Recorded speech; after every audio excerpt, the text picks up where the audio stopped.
Sir ఇప్పుడు చూడబోతుంటే జగన్ గారు ఉద్దన్నం kidney బాధితుల సమస్యని 700 కోట్లు పెట్టి సీఎం జగన్ గారు సుజలజార ప్రాజెక్ట్ని పూర్తి చేశారు కదా, దీని గురించి మీరేమంటారు? ఉద్దానం కిడ్నీ సమస్య అనేది దశాబ్దాల కాలంగా అక్కడ ఉన్నటువంటి సమస్య. అంటే గత ప్రభుత్వ హయాంలోనే వెలుగులోకి వచ్చింది, మేమే వెలుగులోకి తీసుకొచ్చాం. పవర్ స్టార్ పవన్ కళ్యాణ్ గారు మాటి మాటికి వెళ్ళి అక్కడ మేము ఉద్దానం కిడ్నీ బాధితులందరికీ మేము సాయం చేయబోతున్నాం అడావుడి చేసినటువంటి ఆ రోజు ఆరోగ్య మంత్రి కామినేని శ్రీనివాసు, మరి పవర్ స్టార్ పవన్ కళ్యాణ్, అంటే ఇప్పుడు ప్రస్తుత జనసేన నేత జనసున్నా నేత పవన్ కళ్యాణ్ గారు అప్పట్లో హడావుడి చేసిన సమయంలో ఒక డ్రగ్ అండ్ ఫార్మ్, నేను వైఎస్ఆర్సీపీ హెల్త్ వింగ్ ఇన్ఛార్జి అయినప్పటికీ కూడా నాకున్న background pharmaco vigilance clinical research expertise మీద నన్ను కూడా ఉద్దానం కమిటీలో వేశారు. ఆ ఉద్దానం కమిటీలో అధ్యయనం జరిగినటువంటి విషయాల్లో అప్పుడు కలెక్టర్ గారిని ఎంపీ గారిని ఉద్దానం పరిసర ప్రాంతాల్లోకి వెళ్ళినప్పుడు, అంటే ఇవాళ ప్రాజెక్టు జగన్ గారు చేశారు అని చెప్పే సందర్భంలో దీని ప్రస్థానం కూడా చెప్పాల్సిన బాధ్యత మన మీద ఉంది. ఏంటంటే ఆ ఊళ్ళల్లోకి మేము వెళ్ళినప్పుడు ఉద్దానం సమస్యని ఎంతసేపుడికి అదేదో భయంకరమైన సమస్యగాను, కిడ్నీ బాధితుల సమస్యగాను, లేకపోతే ప్రజారోగ్యాన్ని ప్రభుత్వాలు పట్టించుకోలేదు, మేము వెలుగులోకి తీసుకొచ్చాము అనేటువంటి హడావుడి చేసినటువంటి, మేము వెలుగులోకి తీసుకొచ్చాము దాన్ని ప్రచారం చేశారే తప్ప ఒక్క రూపాయి కానీ ఒక్క ఎఫర్ట్ కానీ గత ప్రభుత్వం పెట్టలేదనేది వాస్తవం. అయితే పవన్ కళ్యాణ్ చేసిన హడావుడి వల్ల మేము ఉద్దానాన్ని బయటికి తీసుకొచ్చాము, హార్వర్డ్ యూనివర్సిటీ అధ్యయనం చేసింది, అది ఇది అనేటువంటి ఒక షో పీస్లో మేము ఏదో చేస్తున్నామని ప్రయత్నం చేసినప్పుడు ఆ కమిటీలో సభ్యుడిగా క్లినికల్ రీసెర్చ్ ఎక్స్పర్ట్గా నేను ఆ రోజు చెప్పింది ఏంటంటే, ఈ సమస్య అనువంశికం, అంటే జన్యున్ పరంగా అది మన జన్యుపరంగా అనువంశికం వచ్చినటువంటిది వ్యాధి కాదని చెప్పాను. ఎందుకంటే మీరు అబ్జర్వ్ చేసినట్లయితే ఉద్దానం సమస్య దశాబ్ద కాలంలో తండ్రికి వచ్చింది, కొడుకు వచ్చింది, కోడలకు వచ్చింది అనేటువంటిది కాదు. ఆ ఊరికి వచ్చినటువంటి కోడల పిల్లకి లేకపోతే అల్లుడికి కూడా ఈ రోగం రావడం అనేది ఖచ్చితంగా జన్యుపరమైన వ్యవస్థ కాదని చెప్తాం. రెండోది, భూ నిక్షేపాల్లో ఉన్నటువంటి లెడ్ కానీ ఆర్సెనిక్ కానీ అటువంటి ప్రమాదకరమైన లోహాల వల్ల, మన గతంలో ఫ్లోరైడ్ సమస్యలు చూసాం, అటువంటి లోహాల వల్ల అక్కడ ఉన్నటువంటి పంట ఏదైతే ఉందో మన కొబ్బరి చెట్లు, వాటి వల్ల ఆ చెట్లు లోతుగా, కొబ్బరి చెట్టు వేళ్ళు అనేవి భూమిలో చాలా లోతుగా వెళ్ళటం అనేది సర్వసాధారణం. అలా లోతుగా వెళ్ళినటువంటి ఆ లెడ్ ఆర్సెనిక్ తీసుకొని ఆ శ్రీకాకుళం ఉద్దానం ఏరియాల్లో ప్రధాన ఆహారం వాళ్ళకి కొబ్బరి చిప్పలు, కొబ్బరి నుంచి వచ్చేటువంటి పదార్థాలు కూడా ఉన్నాయి. అంటే వాళ్ళ భూమిలో ఉన్నటువంటి హానికరమైన రసాయన పదార్థాలు వీళ్ళకి వెళ్ళటం వల్ల ఇప్పుడు మందులు, నేను డ్రగ్ సేఫ్టీ స్పెషలిస్ట్గా చెప్పేది ఏంటంటే, మనం ఏ డ్రగ్స్ తీసుకున్నా, మనం ఏ మందులు తీసుకున్నా కూడా అవి ఎలిమినేషను, వాటి ప్యూరిఫికేషన్ అనేది కిడ్నీ ద్వారా జరుగుతుంది అనేది సుస్పష్టం. అయితే ఇటువంటి వీళ్ళు ఈ ప్రమాదకరమైన రసాయనాలు భూమిలోంచి వచ్చినటువంటి అక్కడ పండినటువంటి ఆహార పదార్థాలు అనేది చెప్పాం. అదే సమయంలో రక్షిత మంచినీటి పథకం లేదు. రక్షిత మంచినీటి పథకం చెరువుల్లోనూ బాయిల్లోనూ అదేటువంటి వాటర్ను వాళ్ళు వాడుతున్నారు. వీళ్ళకి రక్షిత మంచినీటి పథకము, ఆహారాన్ని భూమిలోంచి వచ్చేటువంటి వాడకుండా ఉండేటువంటి విధానం ఉండాలని ఆ రోజు మేము రిపోర్ట్ కూడా ఇవ్వడం జరిగింది. కానీ దురదృష్టవశాత్తు మరి గత ప్రభుత్వం ఏమి చేయలేదు. కానీ కిడ్నీ బాధితుల కోసం తన ప్రజా సంకల్ప యాత్రలో మరి అటు వెళ్తున్నప్పుడు మేము కిడ్నీ బాధితులకు ఒక మాట చేస్తామని చెప్పినటువంటి జగన్ ఈరోజు మాట నిలబెట్టుకున్నారు.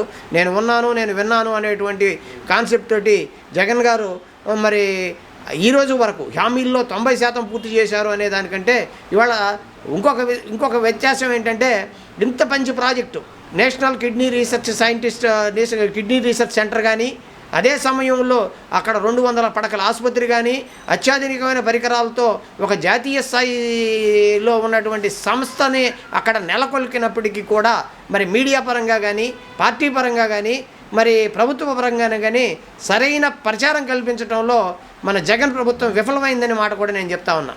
ఎందుకంటే ఎంతసేపుడికి మన స్పోక్స్ పర్సన్స్, మన నాయకులు మరి చంద్రబాబుని తిట్టడమో లేదా పవన్ కళ్యాణ్ తిట్టడమో వాడుకుంటున్నారు. కానీ జగన్ అనేవాడు అభివృద్ధి. ఇవాళ నేను పేపర్ చదివాను, అభివృద్ధి గురించి మాట్లాడుతూ ఉన్నారు. అభివృద్ధి అంటే ఏంటి? రోడ్లు వేయటం అభివృద్ధా, లేకపోతే ఒక ఇండస్ట్రీ రావడం అభివృద్ధా? ప్రజలకు కావాల్సినటువంటి మౌలిక సదుపాయాలు విద్య, ఆరోగ్యం, వైద్యం ఇటువంటి విషయాల్లో మరి 100% గతంలో 10 పైసలు కూడా లేనటువంటి వ్యవస్థల్ని ఇవాళ 100% ఉచిత విద్య, డిజిటల్ బోర్డులతోటి విద్యా అవకాశాలు, మరి కరోనా విషయంలో మనం చూసాం ఎంతో నిబద్ధతతోటి, నియమబద్ధతతోటి ఎంతోమంది కరోనా రోగులకి దేశంలో ఏ రాష్ట్రంలో లేని విధంగా వైద్య సదుపాయాలు అందించగలిగాం. మరి వాళ్ళ 16 మెడికల్ కాలేజీలతోటి ప్రభుత్వ మెడికల్ కాలేజీలు వచ్చినాయి. 850 నుంచి 900 సీట్లు వచ్చినాయి. ఉద్దానం గురించి ప్రచారం చేయాలనుకోవడం కంటే అసలు ఈ ప్రభుత్వం మొదటి నుంచి తీసుకొచ్చినటువంటి విద్య, వైద్య, ఆరోగ్య విషయాల్లో తీసుకొచ్చినటువంటి మౌలిక సదుపాయాల్లో మరి మీ ద్వారా ప్రభుత్వం ఖచ్చితంగా విఫలమవుతూ ఉంది. ఉద్దానం ప్రాజెక్ట్ అనేది ఇవాళ 700 కోట్ల రూపాయలతోటి మంచినీళ్ళ పథకం తీసుకొచ్చి ఆ మంచినీళ్ళ పథకానికి ఇంటింటికి రక్షిత మంచినీటి పథకాలు మరి పైప్ లైన్ ద్వారా ఇవ్వడం ద్వారా మరి భూమిలో ఉన్నటువంటి ఆర్సెనిక్, లెడ్ లాంటి రసాయన పదార్థాలు అటు భూమిలోంచి నీరు తాకుండా దాన్ని శుద్ధి చేసి ఇవ్వడం వల్ల అత్యద్భుతమైన పథకం జగన్ గారు వాళ్ళు తీసుకొచ్చారు. దాన్ని ఇవాళ ప్రారంభించడం ముదావహం. ప్రజారోగ్య విభాగానికి నేను అధ్యక్షుడిగా ఉన్నాను, వైఎస్ఆర్ కాంగ్రెస్ పార్టీ.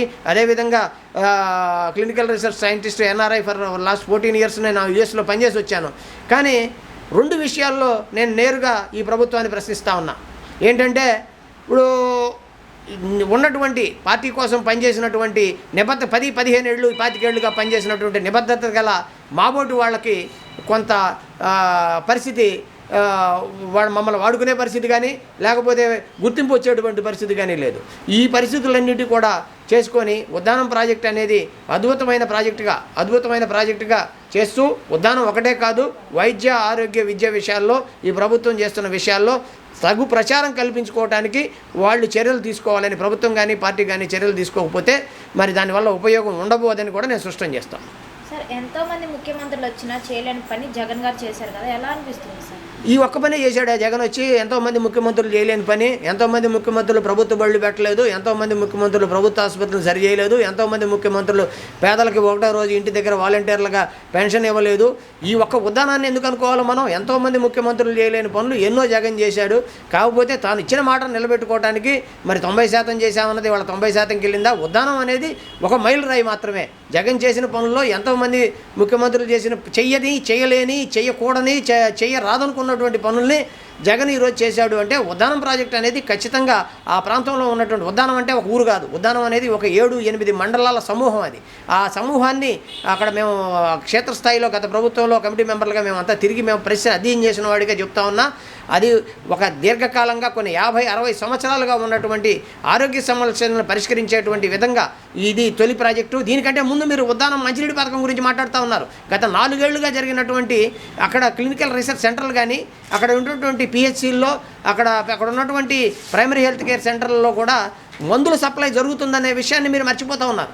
అది అంటే గత 4 ఏళ్ళుగా ఇప్పుడు 4 ఏళ్ల తర్వాత ఉద్దానం ప్రాజెక్ట్ ఏం కాల. ప్రభుత్వం వచ్చిన రోజు నుంచి కూడా ఉద్దానం బాధితుల విషయంలో, ఉద్దానం కిడ్నీ బాధితుల విషయంలో ఆ రోజు నుంచి ఈ రోజు వరకు కూడా ఒక పథకం ప్రకారం చేసుకుంటూ వచ్చారు. లాస్ట్ ప్రక్రియగా కిడ్నీ రీసెర్చ్ సెంటర్ని అక్కడ ప్లస్ మంచినీటి పథకాన్ని ఇవాళ ప్రారంభించడం అనేది ముదావహం. సార్, కొన్ని సంవత్సరాలుగా కిడ్నీ సమస్యతో బాధపడుతున్న వారికి అండగా నిలిచారు జగన్ గారు. అలాంటి వ్యక్తిని ఒక సైకో రౌడీ అనడం కరెక్ట్ అంటారా? సహజమే. ఎవరికి ఇష్టం వచ్చినప్పుడు ఇప్పుడు అవకాశం ఉంది.